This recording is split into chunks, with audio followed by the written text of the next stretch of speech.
안녕하세요. 저는 올해 69세가 된 김순자라고 합니다. 40년 만에 미국에서 한국으로 돌아온 지 이제 6개월이 지났어요. 사람들은 제게 왜 그렇게 잘 살던 미국을 떠나 한국으로 돌아왔느냐고 묻습니다. 자식들도 다 미국에 있고 손주들도 거기서 태어나고 자랐는데 말이에요. 사실 저도 처음엔 그럴 생각이 전혀 없었어요. 미국이 제 집이라고 생각했거든요. 40년이나 살았으니까요. 하지만 어느 날부터인가 한국 드라마를 보다가 눈물이 나기 시작했어요. 처음엔 그냥 드라마가 슬퍼서 우는 줄 알았는데 알고 보니 그게 아니었어요. 화면 속에 나오는 한국의 모습들, 골목길, 시장 풍경, 사람들이 정겹게 말하는 소리, 그 모든 것들이 저를 고향으로 부르고 있었던 거예요. 미국 캘리포니아 어바인에서 마지막 집을 정리하던 날을 아직도 기억해요. 2024년 3월 15일이었습니다. 40년 동안 모은 짐들을 컨테이너에 담으면서 정말 이게 맞나 싶었어요. 큰아들 민호가 저를 말리려고 했어요. 엄마, 여기서 메디케어도 받고 계시잖아요. 한국 가면 의료보험은 어떻게 하시려고요? 그리고 언어도 이제 영어가 더 편하실 텐데요. 하지만 저는 이미 마음을 정했어요. 미국에서 받는 소셜 시큐리티 월 $1,800면 한국에서도 충분히 살 수 있을 거라고 생각했거든요. 그리고 무엇보다 제가 태어나고 자란 그 땅에서 생을 마감하고 싶었어요. 지금 생각해보면 그 결심이 한국 드라마 때문이었다는 게 참 신기해요. 넷플릭스에서 우연히 보게 된 이상한 변호사 우영우부터 시작해서 우리들의 블루스 25, 21 하나씩 보다 보니 멈출 수가 없었어요. 밤새워 드라마를 보면서 울고 웃다가 어느 순간 깨달았어요. 아, 내가 정말 고향으로 돌아가고 싶구나. 40년 전 제가 처음 미국 땅을 밟았을 때를 떠올려보면 지금도 가슴이 벅차올라요. 1983년 11월 서울 김포공항에서 출발해 LA 공항에 도착했을 때 나이가 29세였어요. 신혼 6개월 된 새댁이었죠. 남편 영수가 먼저 미국에 와서 자리를 잡고 저를 부른 거였어요. 그때는 정말 아무것도 몰랐어요. 영어는 중학교 때 배운 게 전부였고 미국이 어떤 나라인지 어떻게 살아야 하는지 전혀 감이 없었어요. 하지만 젊었으니까 두렵기보다는 설렜던 것 같아요. 아메리칸 드림이라는 말을 믿었거든요. 처음 정착한 곳은 LA 한인타운이었어요. 웨스턴 애비뉴와 올림픽 블러바드가 만나는 그 근처의 작은 아파트였죠. 월세가 $450였는데 그때 남편이 한인 슈퍼마켓에서 일해서 받는 월급이 $1,200였으니까 꽤 부담이었어요. 하지만 희망이 있었어요. 영수가 밤에는 커뮤니티 칼리지에서 회계학을 공부하고 있었거든요. 저도 낮에는 코리아타운의 봉제 공장에서 일했어요. 시간당 $3 50센트를 받았는데 그때 최저시급이 $3 35센트였으니까 그래도 좀 나은 편이었죠. 하루 8시간씩 미싱 앞에 앉아서 옷을 만들었어요. 손끝이 아프고 허리가 끊어질 것 같았지만 미래를 위한 투자라고 생각했어요. 그렇게 2년 정도 지났을 때 민호를 임신했어요. 1985년이었죠. 임신한 몸으로도 일을 계속했어요. 아이 기저귀 값이라도 벌어야 했거든요. 그때는 한국처럼 산부인과에서 정기검진을 받는 문화도 잘 몰랐어요. 의료보험도 없었고요. 민호가 태어날 때 병원비가 $2,500였어요. 그때 우리 전 재산이 $5,000 정도였으니까 절반을 병원비로 낸 거죠. 하지만 아이를 보는 순간 모든 게 잊혔어요. 미국에서 태어난 우리 아이가 시민권자라는 것도 신기했고요. 영수는 밤낮으로 공부해서 결국 회계사 자격증을 땄어요. 1987년이었어요. 그때부터 조금씩 살림살이가 나아지기 시작했어요. 한인 회계사무소에 취직해서 월급도 $2,500로 올랐고 저도 일을 그만두고 민호를 키우는데 전념할 수 있었어요. 그 후로 2년 뒤에 둘째 수진이가 태어났어요. 이번엔 의료보험도 있었고 좀 더 여유롭게 출산할 수 있었죠. 수진이는 특히 공부를 잘했어요. 어릴 때부터 책 읽기를 좋아했고 학교에서도 항상 우등생이었어요. 90년대 들어서면서 영수가 독립해서 회계사무소를 차렸어요. 처음엔 한인 상대로만 하던 일이었는데 점점 다른 인종 고객들도 늘어났어요. 영어 실력도 늘었고 미국 사회에 적응해 가는 게 눈에 보였어요. 저는 그동안 영어 공부를 계속했어요. ESL 클래스를 5년 동안 다녔고 아이들 숙제를 도와주려고 필사적으로 공부했어요. 하지만 아무리 해도 발음이 어색했고 복잡한 대화는 어려웠어요. 특히 학교에서 선생님들과 면담할 때가 가장 힘들었어요. 아이들이 통역을 해줘야 했거든요. 그래도 우리는 열심히 살았어요. 1995년에 오렌지 카운티 어바인으로 이사했어요. 좋은 학군이었거든요. 30만 달러 주고 산 3베드룸 2바스 단독주택이었어요. 그때는 정말 큰 돈이었는데 30년 모기지를 끼고 샀어요. 어바인은 정말 살기 좋은 동네였어요. 안전하고 깨끗하고 아시안들도 많아서 크게 차별받는 느낌도 없었고요. 아이들은 현지 아이들과 어울려 놀면서 완전히 미국 아이들이 되어갔어요. 영어는 저보다 훨씬 잘했고 한국어는 점점 서툴러졌어요. 민호는 UC 버클리에서 컴퓨터 사이언스를 전공했어요. 90년대 말 닷컴 붐이 일어날 때였죠. 졸업하자마자 실리콘밸리의 한 회사에 취직했는데 첫 연봉이 7만 5천 달러였어요. 우리가 처음 미국에 왔을 때 1년 만에 버는 돈을 아들이 한 달에 번다니 정말 격세지감이었어요. 수진이는 의대에 갔어요. UCLA 의대였는데 저는 정말 자랑스러웠어요. 한국에서는 꿈도 꿀 수 없었던 일이잖아요. 여자가 의사가 된다는 것도 그렇고 우리 같은 평범한 가정에서 의사가 나온다는 것도 그렇고요. 2000년대 들어서면서 우리 가족은 완전히 중산층이 되었어요. 영수의 사업도 잘 되어서 연소득이 15만 달러를 넘었고 집값도 많이 올라서 부동산 자산도 늘었어요. 아이들은 각자 좋은 직장을 가지고 결혼도 했어요. 민호는 대만계 미국인 엔지니어와 결혼했어요. 수진이는 백인 동료 의사와 결혼했고요. 손주들이 하나 둘 태어나기 시작했어요. 민호에게는 아들 둘, 수진이에게는 딸 하나가 있어요. 손주들을 보는 건 정말 행복했어요. 하지만 아이들과 대화하기가 점점 어려워졌어요. 손주들은 한국어를 전혀 모르거든요. 저는 영어로 감정을 표현하는 게 어렵고요. 사랑한다는 말도 I love you로 하면 왠지 어색했어요. 영수는 2018년에 갑자기 세상을 떠났어요. 심근경색이었어요. 아침에 평소처럼 조깅을 나갔다가 공원에서 쓰러졌어요. 병원에 도착했을 때는 이미 늦었어요. 그때 처음으로 미국에서의 삶의 회의가 들기 시작했어요. 40년을 함께 살아온 남편이 갑자기 없어지니까 이 넓은 집이 너무 휑하고 외로웠어요. 아이들은 자주 와서 안부를 묻긴 했지만 각자 바쁜 생활이 있잖아요. 그때부터 한국 드라마를 보기 시작했어요. 처음엔 그냥 시간 때우기용이었어요. 넷플릭스에 한국 콘텐츠가 많다는 걸 민호가 알려줬거든요. 사랑의 불시착을 먼저 봤는데 북한과 남한의 이야기지만 왠지 향수를 자극했어요. 그 다음에 본 게 미스터 선샤인이었어요. 일제강점기 이야기였는데 제 할아버지가 그 시대를 사셨거든요. 어릴 때 들었던 이야기들이 떠올랐어요. 할아버지가 일본군에 끌려가셨다는 이야기, 해방이 되었을 때 온 마을이 만세를 불렀다는 이야기들요. 그런데 진짜 저를 울린 건 이상한 변호사 우영우였어요. 자폐가 있는 변호사가 주인공인 드라마였는데 그 아이가 김밥을 먹는 장면에서 갑자기 눈물이 나왔어요. 이유를 모르겠더라고요. 그냥 김밥이 그리웠어요.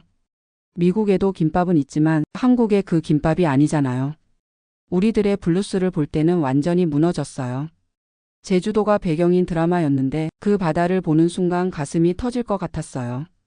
제가 어릴 때 여행으로 갔던 제주도가 떠올랐어요. 그때는 신혼여행으로 갔었는데 영수와 함께 그 바다를 봤었거든요. 매일 밤 한국 드라마를 보면서 울었어요. 25, 21의 청춘들을 보면서는 제 젊은 시절이 생각났고 갯마을 차차차의 바닷마을을 보면서는 고향 마을이 그리웠어요.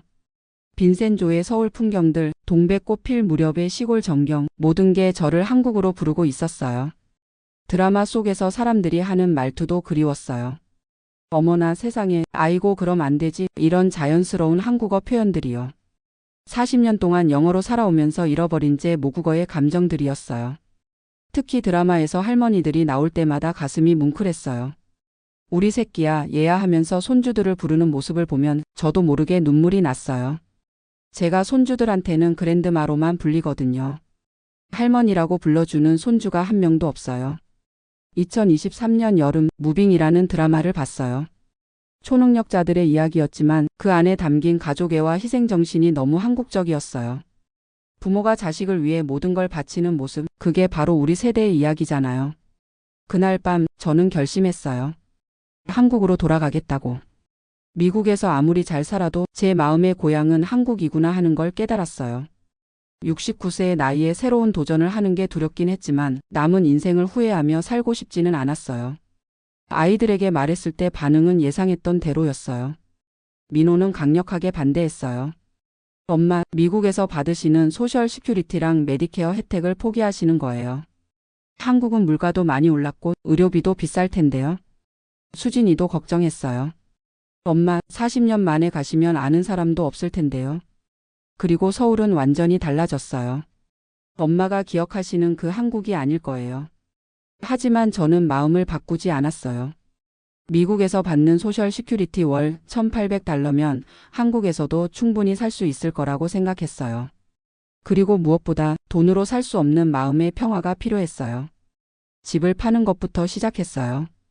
2023년 부동산 시장이 좋아서 $95만 팔렸어요. 30년 전에 $30만 산 집이었으니까 꽤 많이 올랐죠. 모기지는 진작에 다 갚았으니까 거의 순수익이었어요. 그 돈 중에서 $50만 아이들한테 나눠줬어요. 민호와 수진이에게 각각 $25만. 엄마가 한국 가서 쓸 돈도 필요하실 텐데요 라고 했지만 저는 많이 필요하지 않을 거라고 했어요. $45만 정도만 가져가면 충분할 거라고 생각했거든요. 짐 정리가 가장 힘들었어요. 40년 동안 모은 물건들을 어떻게 처리해야 할지 막막했어요. 앨범들, 아이들 어릴 때 그린 그림들, 영수와 함께 여행했던 기념품들, 모든 게 추억이었어요. 결국 꼭 필요한 것들만 컨테이너 하나에 담아서 한국으로 보냈어요. 나머지는 기부하거나 버렸어요. 특히 영수의 옷들을 정리할 때는 정말 마음이 아팠어요. 아직도 그의 냄새가 나는 것 같았거든요. 2024년 3월 20일 드디어 한국행 비행기에 올랐어요. 민호와 수진이가 공항까지 배웅을 나왔어요.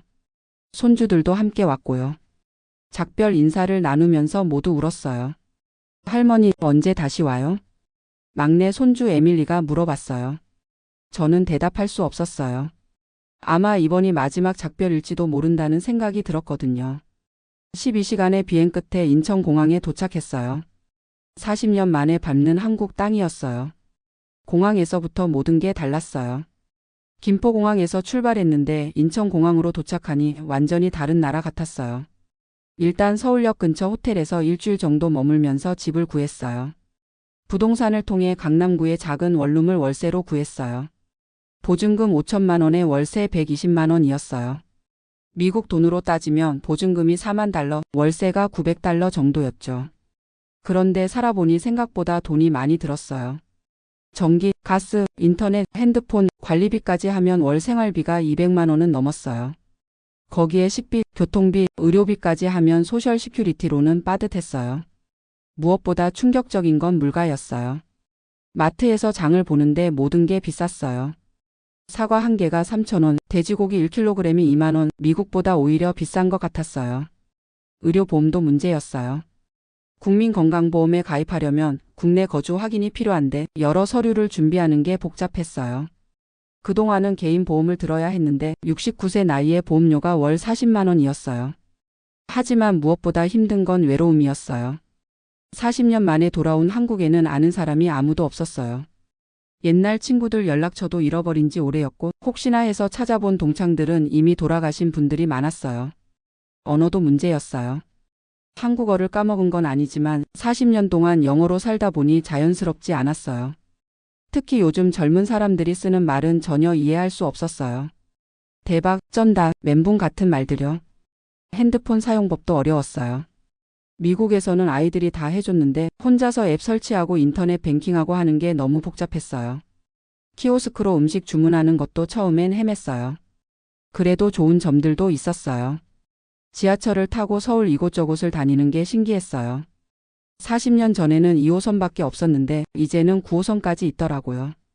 한강공원에서 산책하는 것도 좋았고 남대문 시장에서 쇼핑하는 것도 재미있었어요. 무엇보다 음식이 정말 맛있었어요. 미국에서 먹던 한식과는 차원이 달랐어요. 김치찌개 한 그릇이 이렇게 맛있을 수가 없었어요. 순대국밥, 냉면, 삼계탕 모든 게 그리웠던 그 맛이었어요. 드라마 촬영 장소들도 찾아다녔어요. 이상한 변호사 우영우에 나왔던 한강공원, 우리들의 블루스는 제주도라서 못 갔지만 서울에서 촬영한 장소들은 다 가봤어요. 실제로 보니 더 감동적이었어요. 3개월 정도 지나면서 조금씩 적응이 되기 시작했어요. 동네 마트 아주머니와도 친해졌고 같은 아파트에 사는 70대 할머니와도 친구가 됐어요. 김영희 할머니라고 하는데 남편을 일찍 여의고 혼자 사신대요. 영희 할머니와 함께 복지관에서 하는 프로그램에도 참여했어요. 노래교실, 운동교실, 요리교실도 다녔어요. 처음엔 어색했지만 점점 재미있어졌어요. 그런데 6개월이 지나면서 또 다른 문제가 생겼어요. 아이들과의 연락이 점점 줄어든 거예요. 시차 때문에 통화 시간을 맞추기도 어렵고 화상통화를 해도 손주들은 금방 지루해했어요. 특히 추석 때가 가장 외로웠어요. 혼자서 차례상을 차려놓고 영수 영정사진 앞에서 절을 했어요. 미국에 있을 때는 추석이 그냥 평일이었는데 한국에서는 온 나라가 추석 분위기더라고요. 가족들이 모이는 모습을 보니 더 외로웠어요. 그때 깨달았어요. 고향이라는 건 단순히 태어난 땅이 아니구나. 사랑하는 사람들이 있는 곳이 진짜 고향이구나. 지금도 한국 생활을 계속하고 있어요. 쉽지는 않지만 후회하지는 않아요.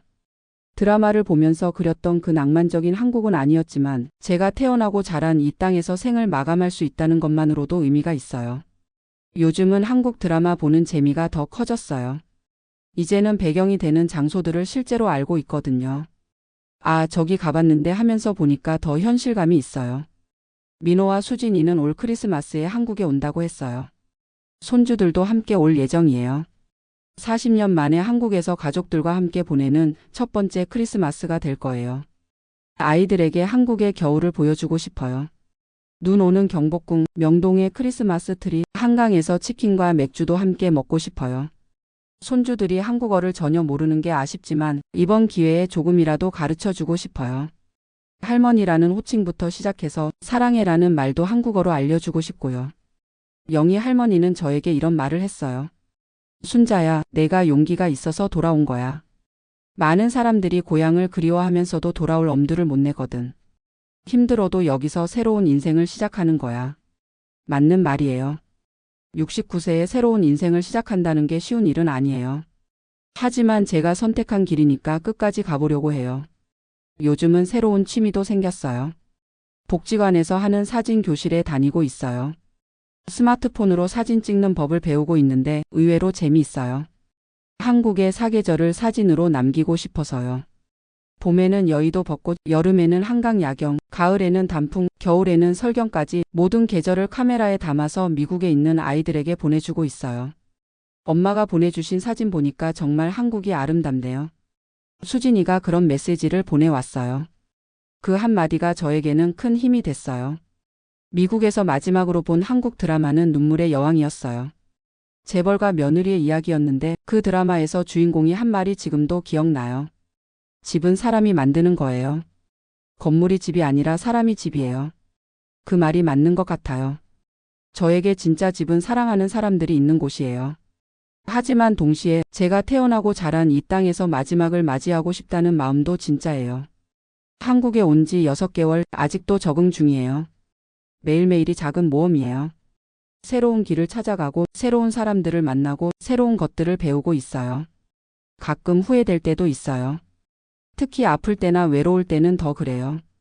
미국에 있었다면 아이들이 바로 와서 돌봐줬을 텐데 여기서는 혼자 해결해야 하거든요. 지난달에 감기가 심하게 걸렸을 때는 정말 힘들었어요.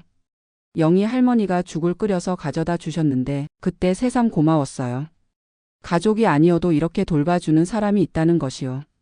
이제 겨울이 왔어요. 서울의 겨울은 40년 전보다 따뜻해진 것 같아요. 그때는 영하 15도까지 내려갔는데 요즘은 영하 5도 정도면 추운 편이더라고요. 지구온난화 때문인가 봐요. 눈이 내리는 날이면 창가에 앉아서 한참 바라봐요. 미국 캘리포니아에서는 눈 구경하기가 어려웠거든요. 하얀 눈이 내리는 걸 보면 어릴 때가 생각나요. 마당에서 눈사람 만들고 눈싸움 하던 그 시절 말이에요. 아이들이 오면 같이 남산타워에도 올라가고 북촌 한옥마을도 구경시켜 주려고 해요. 한국의 전통과 현대가 어우러진 모습을 보여주고 싶어요.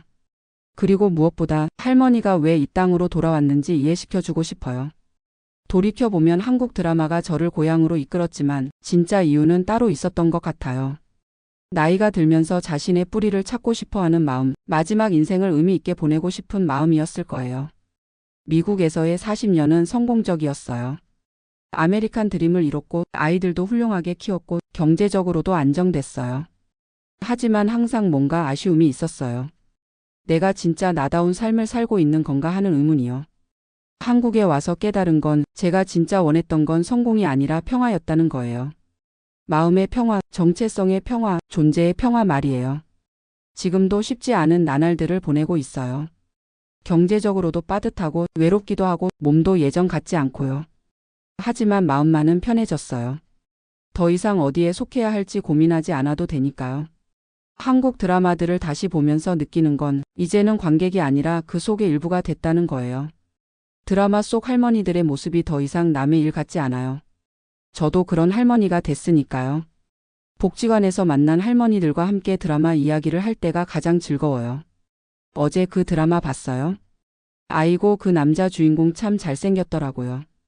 이런 일상적인 대화들이 40년 만에 하는 진짜 한국어 대화예요. 영수가 살아있다면 뭐라고 했을까요? 아마 저를 말렸을 거예요. 여보, 우리가 그렇게 고생해서 미국에 정착했는데 왜 돌아가려고 해? 하면서요. 하지만 지금의 영수라면 이해해 줄 것 같아요. 69세가 된 제 마음을, 고향에 대한 그리움을 말이에요. 아마 천국에서 저를 지켜보면서 응원해 주고 있을 거예요. 요즘 제가 가장 좋아하는 시간은 저녁에 한강공원을 산책하는 거예요. 반포대교 무지개 분수를 보면서 벤치에 앉아 있으면 40년 전 신혼시절 영수와 함께 걸었던 한강이 떠올라요.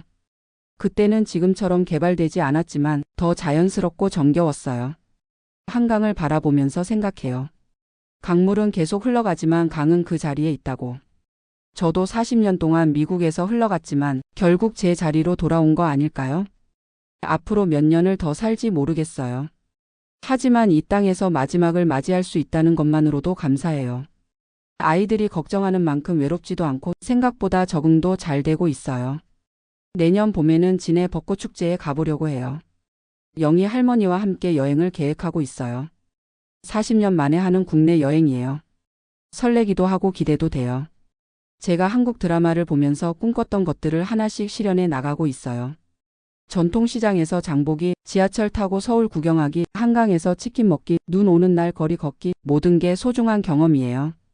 미국에 있는 분들 중에서도 저처럼 고향을 그리워하는 분들이 많을 거예요. 그분들에게 말하고 싶어요.